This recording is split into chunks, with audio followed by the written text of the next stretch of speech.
DNC के बाद केवल 2 हफ्ते में हमने रिलेशन बना लिया है तो यहाँ पे प्रेगनेंसी के चांस हो सकते हैं या फिर नहीं हो सकते। तो देखिए डीएनसी जब आपकी होती है तो उसके बाद आपका पीरियड 4 हफ्ते में या फिर 6 हफ्ते तक आपका पीरियड आ जाता है। कुछ महिलाओं को 4 हफ्ते में, कुछ को 5, कुछ को 6 हफ्ते में, इस तरीके से आपका पीरियड आ जाता है। यानी कि 1 महीने में या फिर ज़्यादा से ज़्यादा 1.5 महीने में आपका पीरियड आ जाता है। अब जब अगर जिस महिला का पीरियड 1 महीने में आ रहा है तो पीरियड से 14 दिन पहले क्या होता है, ओव्यूलेशन, यानी कि अंडा निकल के आता है ट्यूब में और वेट करता है स्पर्म का।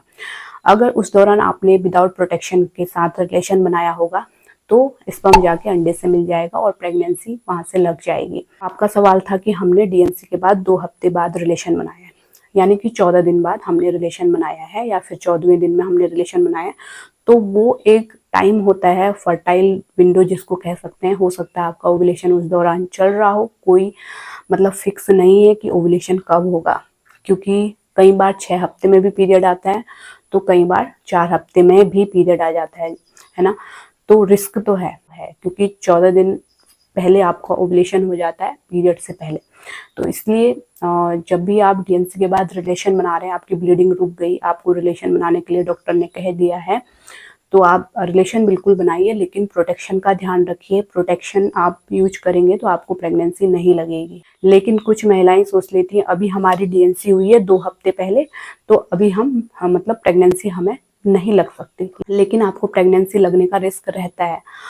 आप इस भ्रम में रहती हैं कि अभी डीएनसी हुई है तो नहीं होगा, लेकिन बच्चा लग जाता है ना। आपका ओव्यूलेशन रैंडमली कभी भी हो सकता है, क्योंकि आप खुद ही हिसाब लगा लीजिए कि अगर आपने डीएनसी करवाई है तो 4 हफ्ते बाद भी आपका पीरियड आता है और 4 हफ्ते से पहले ओव्यूलेशन हो जाता है ना, 14 दिन पहले, यानी कि आपकी मिड साइकिल में आपका जो ओव्यूलेशन है वो हो जाएगा। ऑलरेडी ओव्यूलेशन जब अगर 14वें दिन में हो रहा है तो आप उस दौरान अनप्रोटेक्टेड रिलेशन बना दे रहे हैं, वो तो एक मतलब आपकी मिड साइकिल हुई और वहाँ पे ओव्यूलेशन का काफ़ी ज़्यादा चांसेस रहते हैं कि ओव्यूलेशन होगा ही होगा, है ना। तो मतलब रिस्क मत लीजिए, अपने साइड से कोई ना कोई प्रोटेक्शन यूज कीजिए। ऐसा मत सोचिए कि हमने अभी डीएनसी करवाई है तो हमें प्रेगनेंसी नहीं लगेगी। कभी भी रैंडमली आपका ओव्यूलेशन हो सकता है, तो प्रोटेक्शन जरूर यूज कीजिए। लेकिन जब आपकी डेट एक सेट हो जाती है डीएनसी के बाद, आपको 6 हफ्ते में जैसे मान के चलते हैं पीरियड आ गए, अब एक डेट आपकी फिक्स हो जाएगी 2-3 महीने बाद, तो उस हिसाब से तो आप अपने सेफ डेज और अनसेफ डेज निकाल सकते हैं। लेकिन अभी स्टार्टिंग में आप रिस्क लेने से बचिए। तो उम्मीद करती हूँ आप समझ गए होंगे। कोई भी डाउट मन में रह गया है तो बेशक आप कमेंट कर सकते हैं, और कोई भी सवाल है किसी और टॉपिक से रिलेटेड तो वो भी हमें कमेंट में लिख सकते हैं। इसके अलावा हमारी प्लेलिस्ट जरूर चेक कीजिए, सारी वीडियोस वहाँ पे हैं, वहाँ से आप हेल्प ले सकते हैं।